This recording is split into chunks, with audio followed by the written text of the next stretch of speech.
Arjun Messi from India fire news. Jantar Mantar पे protest, लेकिन आज इनका दूसरा दिन है। पुरानी पेंशन दे दिया जाए, इनका डिमांड यही है। लेकिन हम आपको बताते हैं कि कल इनका जंतर मंतर पे प्रोटेस्ट होने वाले थे और लोग यहाँ पर इकट्ठा भी हुए थे, अलग अलग स्थानों से आए थे। लेकिन यहाँ पर क्या हुआ हम आपको बताते हैं इनकी जुबानी आप तक कि क्या हुआ था पूरा कहानी। और उसके बाद रामलीला मैदान तक चले गए। रामलीला मैदान के बाद आज फिर से जंतर मंतर पे है। हम बातचीत करते हैं विजय जी से।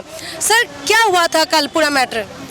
देखिए, हम सब 28 जनवरी से लेकर के 1 फरवरी तक हम लोग 5 दिन का लगातार यहाँ पर क्रमिक धरना हमने रखा और शासन प्रशासन को हमने सूचित भी किया। प्रधानमंत्री जी को पत्र गया, यहाँ डीजीपी साहब को गया, दिल्ली के सारे जिंदा इन्फॉर्मेशन हमने दिया और तब हमें अनुमति भी दी गई कि हाँ ठीक है आप करिए। लेकिन कल जब हमारी संख्या आने लगी, अचानक परसों रात को करीबन 10:30 बजे मंजीत जी हमारे दिल्ली के प्रभारी हैं, उन पे व्हाट्सएप पर उन्होंने एक पत्र भेजा और कहा कि आपका जो परमिशन निरस्त हो गया। अब आप परसों रात को 10-10:30 बजे भेज रहे हैं, लोग चल चुके हैं, देश के कोने कोने से, किसी ट्रेन से आ रहा, कोई सब बसों से आ रहा है, सारे लोग यहाँ पहुँचने लगे।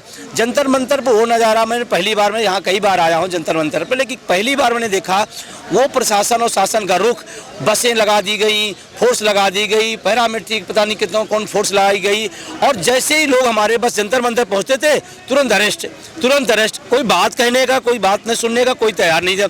बसों में भर भर करके लोग उनको उत्तर प्रदेश के बॉर्डर पर, गाजियाबाद में, कभी हरियाणा के बॉर्डर पर, कभी पंजाब के बॉर्डर पर ले जाकर छोड़ा गया और कई हमारे साथियों को, चाहे हमारे अमरीक जी हैं, मंजीत जी हैं, तमाम सारे साथियों को अरेस्ट किया गया। उसके बाद फिर बाद में जब, क्योंकि पब्लिक लगातार आ रही थी और अच्छी संख्या हमारी थी, तो दबाव में आया तो उन्होंने कहा कि आप रामलीला करिए। तो हमने कहा रामलीला रैली नहीं करने आए, हम तो सिर्फ एक साधारण सा एक धरना है, उस पर क्रमिक धरना है, उसको करने आए हैं। रामलीला जब करना तो रामलीला मैंने किया और रामलीला को पहली बार एनएमओपीएस ने भरने का काम किया है। अगर वो आप मौका देंगे फिर मैं जंतर मंतर भर दूंगा, ये बात नहीं है। आज तो मैं अपने जिम्मेदार पदाधिकारियों को केवल बुला रहा हूँ। तो उसके बाद क्या हुआ, फिर हम लोग वहाँ रामलीला पर गए, सड़कों पर हम लोग बैठे, हमारे साथी सड़कों पर लेटे। प्रशासन का रुख कल का बहुत ही खराब रहा है और लोकतंत्र में ये बहुत अच्छी बात नहीं है कि सरकार हमारी गार्जियन होती है, हम अपने दर्द को किससे कहने जाएंगे? सरकार से ही कहने जाएंगे। तो कल का तो बहुत रहा, लेकिन आज उन्होंने, चाहे लोकतंत्र का दबाव, चाहे पब्लिक का दबाव रहा हो और कर्मचारियों की लगातार आमद बढ़ रही थी, तो आज उन्होंने जंतर मंतर पर हमें दिया। हम उनके लिए, इसके लिए भी शुक्रगुजार हूँ। और हम शांतिपूर्ण अपनी बात कहना चाहते हैं और एक मांग है पुरानी पेंशन। अगर पुरानी पेंशन नहीं हुआ तो क्या करेंगे सर?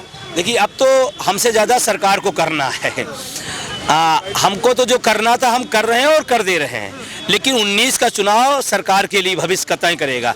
अगर मेरे भविष्य को कोई खतरा में डालेगा तो उसका भविष्य अपने आप खतरे में जाएगा, इसमें कोई डाउट है। और पूरा हिंदुस्तान तैयार है कि अगर मोदी जी पेंशन को बहाल नहीं करते हैं तो बाहर करने की तैयारी में नौजवान तैयार हो गया है।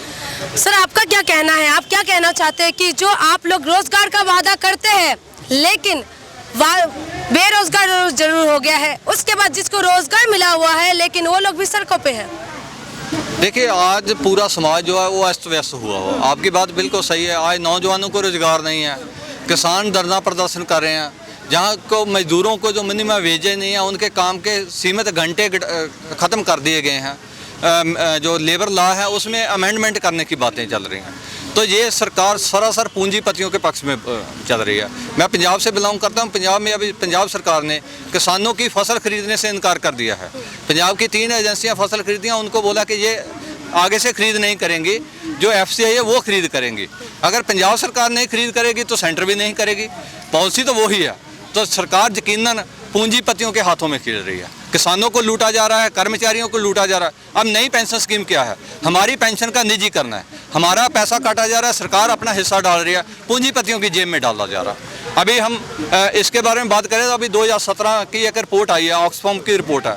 वो रिपोर्ट ये दावा करती है कि इस देश में लोगों ने जितनी पूंजी कमाई, जितना धन अर्जित किया 2017 में, उसके 73% पर 1% जो हमारे पूंजीपति हैं, इस देश के बड़े बड़े पूंजीपति, कारपोरेट जगत के जो बड़े बड़े घराने हैं, वो काबिज होकर बैठ जाते हैं। इसी तरीके मोदी सरकार ने लगभग 4 साल के अपने कार्यकाल में 8.25 लाख करोड़ रुपये बड़े बड़े पूंजीपतियों का कर्ज जो है माफ़ किया है।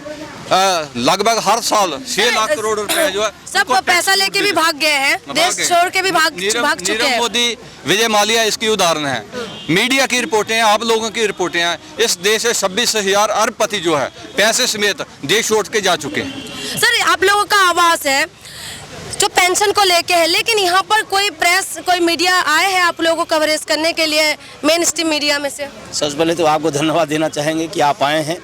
हाँ, लेकिन जो मीडिया हब हैं बड़े बड़े Mainstream। और उन लोगों का पता नहीं बेरुखी है या शासन का दबाव है या पूंजीपतियों ने उन्हें भी खरीद रखा है, मुझे नहीं लगता। लेकिन लोकतंत्र के लिए खतरे की बात है कि हम चौथा स्तंभ मानते हैं उसको, और जब पीड़ित होगा, जब दुखी होगा, अपना दर्द कहना चाहेगा तो पहला पक्ष मीडिया होता है कि हमारी दर्द को, हमारी आवाज़ को सरकार तक, प्रशासन तक, समाज तक पहुंचाए।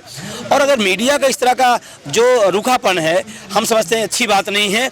और मुझे ऐसा लगता है, काफ़ी समय से मैं इस चीज़ को देखता हूँ कि शायद आज राजनेताओं की बहुत आलोचना हो रही है, लेकिन कहीं न कहीं अब उस दायरे में हमारे बहुत बड़े बड़े जो हब है मीडिया के, वो भी उस दायरे में आ रहे हैं। ये दुर्भाग्यपूर्ण है। सर आगे का क्या योजना है? कितने दिन तक लगातार आप लोग यहाँ पर रहेंगे और उसके बाद क्या करेंगे? अगर नहीं हुआ तो बस सरकार बदल जाएगा, यही है क्या? नहीं, हमारा सरकार बदलना और बनाना हमारा मकसद नहीं है। हमारा मकसद हमारी पुरानी पेंशन है। हाँ, ये सही है कि सरकारें बदली, चेहरे बदले, व्यवस्था नहीं बदली। और हम लोग ये जो एनपीएस है, ये व्यवस्था है, हम इस व्यवस्था का विरोध कर रहे हैं। हम मोदी जी का विरोध कर रहे हैं या राहुल जी का विरोध कर रहे हैं समर्थन के, ये मैटर नहीं है। हम इस व्यवस्था के विरोध में हैं और सरकार को आज नहीं तो कल बात मानना पड़ेगा। जिन सरकारों ने जनता की भावनाओं को नहीं माना, वो सरकारें चली गई। अगली जो आएगी वो भी हम नहीं कह सकते कि हमारे पक्ष में ही रहेगी, लेकिन जिस तरह से हिंदुस्तान में एनपीएस का कर्मचारी जाग रहा है, निश्चित रूप से आने वाले टाइम में ये सरकारों के लिए बहुत बड़ी खतरे की घंटी होगी। सर कितने दिन का है आप लोगों का यहाँ पर? ये हम 1 फरवरी तक यहाँ चेतावनी के रूप में बैठ रहे हैं।